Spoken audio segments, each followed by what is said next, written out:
the Bible talks about the Nephilim, and I know there's a lot of people out there that believe that that's part of what this is, and however that is, I don't know. Because like I said, the devil can't create anything, but he can distort, he can disrupt, he can manipulate.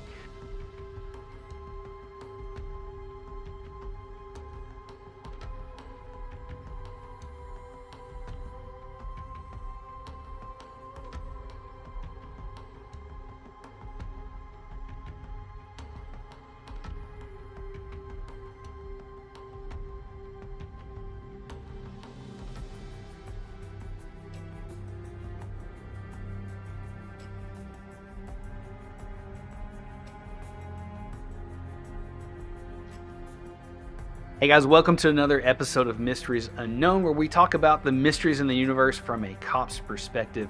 Today we got a really special episode for you. This is my own personal experience with Bigfoot. And I know sometimes people kind of, they laugh when they hear Bigfoot. And I'm, coming from a cop's perspective, I was very evidence driven and everything had to make sense. And things just didn't happen in my career early on. But I learned really fast that sometimes things did happen that you just couldn't explain. But we're going to dive into that story a little bit further down the road in the episode. I brought Darren back in again today because Darren's just super smart. I enjoy having him on the show.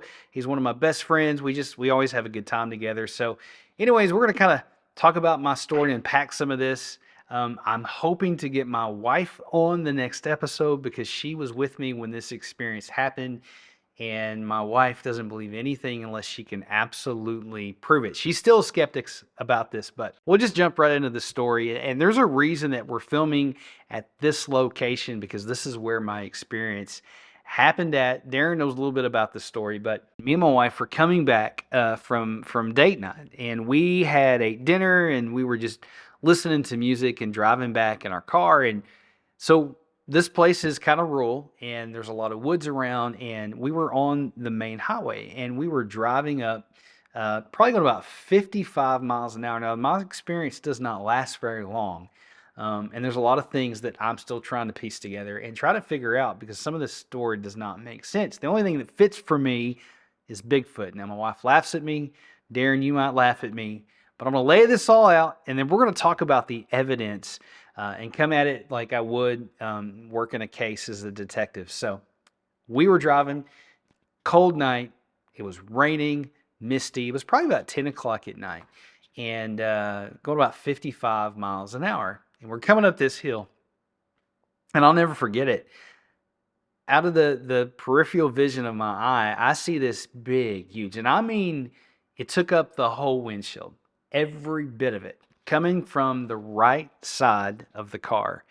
This thing takes one step, and I say step because of the way that it came out of the woods, and then it jumped. It jumped over the hood of my car. Now, mind you, I was going 55, at least 55, at least. Over the hood of my car, took one step, and was gone in the woods. Completely gone. At first, I didn't say anything. I was like, if I say this, my wife's going to think I'm crazy. You ever been there? Like, you know what I'm talking? And it just, I didn't want her to laugh at me. So I'm like, and then she looked at me and I looked at her and she's like, did you? I said, yeah, I did. I said, what did you see? And she described the same thing I did. Now, the crazy thing about this is it took up the whole windshield, and it was a white, I don't know, almost like a sheep's fur, really fuzzy and long and solid white. So where I'm at now is an Airbnb place, and I'm not going to mention the name because I don't know if the owner's okay with it. But anyways, so we pulled into this parking lot. You can drive right down to it, and we got out and looked around, and we never could find anything. But the only conclusion that I came to is I saw an albino Bigfoot. An albino Bigfoot, right? I don't know what else it could be. Like, what else could it be? And so this has been 3 or 4 years ago, and I'm still trying to unpack this and try to wrap my head around it. Now, my wife swears up and down it was probably a sheep or something like that, but I don't know any sheep that can jump over the hood of a car going 55 miles an hour. So I don't know. So unpacking all that, what do you think, Darren? Well, did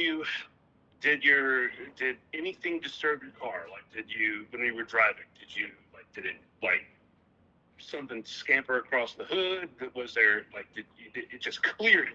Nothing. Nothing It was there. just it cleared it. And I mean when I say cleared it, it was so fast. Like it happened in a second. I mean it was so fast. I don't know. I've had deer jump over the hood of my car. I mean, this is Arkansas. Like, that happens pretty regularly. It happens. It does happen.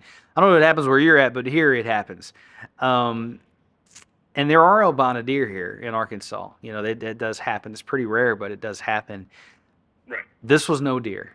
Absolutely no deer. And when I mean it jumped over the hood of my car, it was like a flash. I mean, it was like, boom, gone, just gone. One step and gone. Um, and the thing about I don't know. this, You said you saw it at your peripheral, right, at the side of your car before it jumped the hood of your car. right. How big did you estimate, like tall wise? Was it bipedal or was it I can't quadrupedal? tell. I couldn't tell you. I don't know. It Just happens mass, just a white mass. It happens so fast that I really can't tell you. I really got a good look at it when it came about right here, Dead Mass Center. For you guys who aren't watching, I'm pointing right in the middle of me because I forget half our listeners aren't watching. But anyways, I saw it like right to the right, and then the next thing I know it's in front of my car. The next thing I know it's a blur, one step and it's gone. And I say step because it went down and over. Like it took another jump. Like it jumped, boom boom. You know what I'm saying? Like it was three steps. Like Like a boom, like boom boom. Yeah. Like it was bipedal. Like what'd you say? like a deer. No, this was no deer. This was no deer. Like a deer. Um, Like, yeah, like yeah. and I'm taking a big risk even saying this because I mean it was 16 years in law enforcement, right? I can hear all my Right. buddies now laughing at me, but you know I know that when I work a crime scene, we would get all the weird calls for whatever reason the county I worked at, and you get this call. We had a lady that would call, and we're getting off in the weeds, which we probably will do a lot. But she would call at least every week, once a week, and she would give us a call, and she's like, "Hey, somebody's in my walls." And our chief would be like, listen, go over, take the report, whatever. And so I would hear all kinds of stuff, right? But there were a couple of cases that still gives me chills to this day where people would report stuff that just did not make sense. But there was evidence to back it up, Right. and for me, the evidence with this is I know me. I know me. I know what I saw. Now, if you look at statistics and things, eyewitnesses are actually one of the worst piece of evidence that you can have. Like, you ever played the game? I can't remember what it's called, where you tell somebody something and you whisper it in the air and you get like 15 people, and by the time it gets back to you, Tele- what's it called? Telephone. Yeah, it's completely different, right? Yep. I am telling you, two eyewitnesses, we both saw the same thing, exact same thing. She leans more towards a sheep, a deer. But what deer do you know that has white, long, and when I say long, like shaggy dog long? I said sheep earlier, but it was That more was like my a the next question. How when you say long, you're looking outside of a window. How hard is it raining? not hard. It was misting. It had been Misty. raining. You know when you're driving down the road and there's like it rains and the rain quits and there's just mist everywhere, and, Yeah. and kind of that way. That's what this was like. I had pretty good visibility. Um, Were your windshield wipers on? My windshield wipers were not on. They had been on, but they were not on. I probably turned those off 10 minutes ago. It had been raining pretty decent, and then it quit raining. And so the window Like wasn't fogged up. shield or anything? No, window wasn't fogged up. I could see really fine. And I mean, I was awake. I had just had a whole bunch of coffee. I wasn't tired. It wasn't that late. Um, and then, my wife, I'm telling you, Stacy is an extreme skeptic about you know how she is about everything. And Yeah. she saw something, and she'll tell you that she saw something. Now she doesn't know what, but she knows that she saw something. And Right. it startled me so much that I had to go and get out, go in the woods, look for this thing. I couldn't find anything, which looking back was probably not the smartest thing to do. Let's say that No. that was Bigfoot. That was probably pretty stupid, but I just wanted to know, right?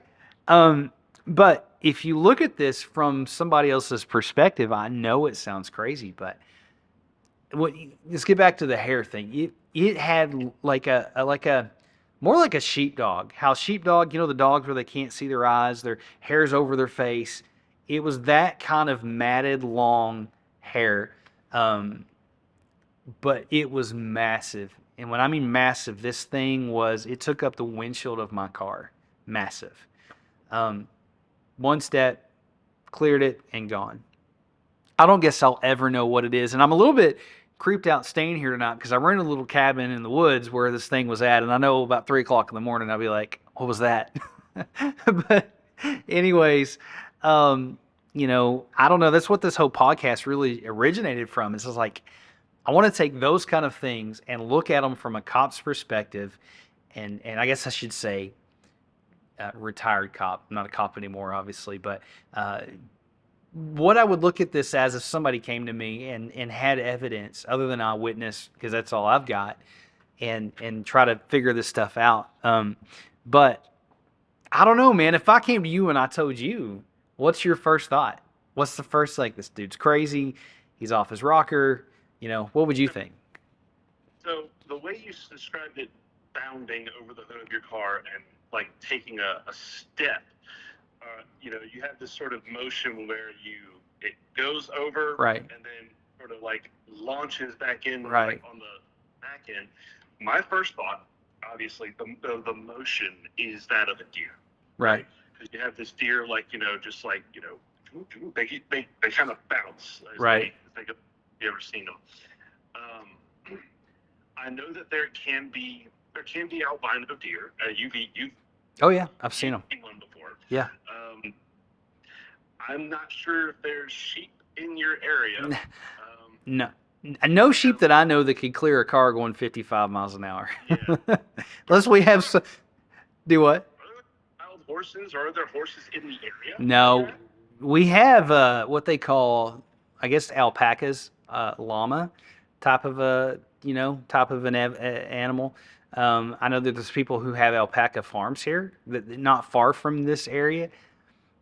But they're, yeah, but they have a long neck, and I don't think they could clear a car going that fast. I don't think so. But for our listeners, let me describe this area to you without giving it away. Like I said, because I'm staying here at this spot, and I'm sure that the owner wouldn't want a whole bunch of Bigfoot hunters coming down to his property and trying to figure out where this thing's at. And this happened three years ago, I think. But anyways, really wooded area, really rural, lots of national forests not far from here. And so if you look at the evidence. National. Do what? Natural or national? National forest. State. Yeah, national. Okay. Yeah, national forestry is not far from here. So acres and acres and hundreds of acres of wilderness surrounding where we're at. And so if you look at the evidence and thinking about, could a bipedal, Bigfoot be in this area? I mean, absolutely, there's food resources. We've already mentioned deer. So there's deer here, so we know they could eat, right? It's wooded enough that it could stay hidden if it wanted to. Or as my wife says, it's the best person ever at hide and seek. Like, it's the best. Obviously, we've never seen one in person or in evidence of one other than trace evidence. But I'm telling you, man, it was the thing that got me. And if you look at stories around Bigfoot, whenever you see Bigfoot or there's sightings of Bigfoot, lots of people have reports of, prior to seeing Bigfoot, an eerie feeling, a sick feeling, a feeling of not okay, something's wrong. All I can tell you is after I saw this thing, when we drove down into the woods and I went looking for this thing, I don't have hair, but the hair stood up on the back of my neck. That kind of feeling like, ooh, maybe I should get in the car and maybe we should leave, right? That kind of feeling is what I felt. And I don't think I'd feel that way with a sheep. I don't think there's any killer sheep out there trying to, jump over cars. Now, if you know of any, let us know. But I obviously don't think that's the case. But that's pretty much my whole experience. I don't have anything else. I'll never find out what it is, obviously. But that ties into this. What do you think Bigfoot is? Let's say Bigfoot exists. Let's say it's real. There's lots of trace evidence, like we talked in the last episode. It's one of the things as a cop you look for at a crime scene, you look for trace evidence because that's all there is. What do you think the evidence is that Bigfoot is real? And if he is real, what do you think it is? All right. So to answer your first question, what was it? It was So, what is the what do what you is think Bigfoot? the trace evidence is to prove that Bigfoot is real? And if it is real, what do you think it is? Okay. So from what I understand, there have been DNA evidence. Am I Right. correct? There has been some now. There's a lot of asterisks next to that. Yep. There's a lot of like, yes, and then they kind of go back and forth. So, we still don't have good solid DNA evidence. The evidence that I'm aware of, and I've studied this thing out ever since that night. Like I really got into it since then. I don't tell too many people, but I guess I'm doing that now. Is like, do what? Cat's out the bag The now. cat's out of the bag. I guess Bigfoot's out of the bag. Uh, you know, footprints. It's one of the biggest things. Is there's all over the world. There's footprints, and the thing to me is from a police officer's perspective. One of the things you do with evidence is you have 2 or 3 witnesses, or if you're looking for somebody that does a serial type crime, you want to see if all the witnesses and all the evidence match up, right? It's one of the first things I would look for. Well, with Bigfoot, the evidence always matches up. You mentioned it earlier, I think in the last episode, they have a tendency to throw rocks. That's really common. They have a tendency to basically chase you out of their territory. They don't harm people for the most part. They kind of just want you gone.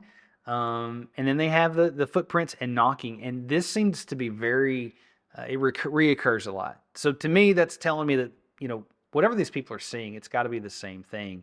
There's too many people that are seeing this, eyewitnesses that are just telling this. So that's kind of the trace evidence, but for me, anyways.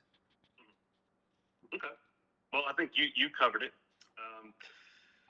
But your second question was, what do I think it is? Right. Let's say it's real. What do I think it is? I mean, I've heard all sorts of things. Everything from alien to it's a natural creature. Some Right. people think it's half spiritual being, that kind of thing. And I think a lot of indigenous tribes actually kind of like, oh, it could be, sort of a mystical sort of entity, rather or a physical entity. I think there's evidence, or I think the legends go both ways. If there's any indigenous listeners, please correct me if I'm wrong. I do not mean to get culture stuff incorrect. Right. I like to be correct about that, right? Yeah. So, but to my knowledge, I think there's evidence of both, depending on which particular culture or background you come from. Personally, I'm going to take sort of a Christian perspective Right. on this. I'm going to say that God could let it be whatever it is it wants to be. If it's just a dude in a gorilla suit, Right. if it's the missing link or an ape species that we haven't yet discovered, it's the greatest hide and seek player of all time. The greatest. Can be that. If it's a otherworldly spiritual force, okay, God, you can do whatever you Right. want. If it's a demonic force, hey, that could be a thing. It could be Right. an entity that's sent here to draw our attention away from whatever, from God or whatever the case may be. So I don't necessarily, this is going to sound terrible, I don't care. No, I understand that. Like I do care. It's very interesting, right? It's very, very, it's something that my brain, that piques my interest. But in the long run of things, I'm just waiting to see what the answer is. Right. I try not to have a, what is it, like kind of thing. It's like, oh, the evidence kind of points all over the place. And until I see something, Yeah. concrete, or I see someone caught one in a cage somewhere, Right. I'll know then, you know. So that's more important than the what ifs, I guess, is like more than the what is it. Is it? I guess that's another way to look at it is like, and you brought up some good facts, and I'm kind of like you. I'm a little bit all over the place with it, and I'm coming from all this stuff with a Christian perspective, and looking at that, like that. What is it? What biblically could it be? Because ultimately, God's the creator of everything. We know that. We know God created everything. We also know that Satan can't create anything. What he can do is manipulate, and what he can do, in my opinion, is he can pervert, but he can't create. And so, if this thing is real, it's either A, flesh and blood. You look at the silverback gorilla. I don't know if you ever watched. Looks like you're getting attacked there. I love it. You're talking about silverback gorillas and monsters and Bigfoot. Yeah, Now I've got this. there's your evidence. There's your evidence. Maybe it was a big poodle that jumped over my car. You know what? It could have They're been. pretty big out there. Yeah, they are. So if you look at it from that perspective, and then you look at the silverback, like there's it's flesh and blood, right? So you look at silverback gorillas. Have you ever watched them and studied their movement and watched how they act and what they do? Like they are, I mean, like in it, if I remember correctly, it wasn't until like the 60s that they were discovered. So Right. so they were out in the woods undiscovered. Nobody knew what they were. And if you just described that to somebody, a creature that could absolutely rip your head off, right? That hunts, that doesn't, I don't think they're meat eaters. I think they're more vegetation, veg eaters and stuff, but could absolutely kill you, very territorial. And you come across one of those things, never seen one before. I mean, it would be the same description to me as Bigfoot. Huge creature, bipedal if it wants to, trying to kill me. Like that, yeah, okay. So, you can't weigh that factor out that maybe we just haven't discovered it yet. Or maybe he's just the best at hide and go seek ever. And then, the Bible talks about the Nephilim, and I know there's a lot of people out there that believe that that's part of what this is, and however that is, I don't know. Because, like I said, the devil can't create anything, but he can distort, he can disrupt, he can manipulate. And he kind of, in my opinion, he basically tries to mimic everything God does, but perverts it. And so, if you read that context and that scripture, it talks about, I don't know if we want to go there or not, but it talks about the angels basically coming and sleeping with the daughters of men, and they create this, the Nephilim. And, the thing about it is some people might say, well, if that's the case and there were giants in the land, the Bible's, that's why Noah's ark and the flood came and wiped them all. Oh, you just got hit in the head, didn't you? Yes, She took you out? there's Okay. a- Yeah.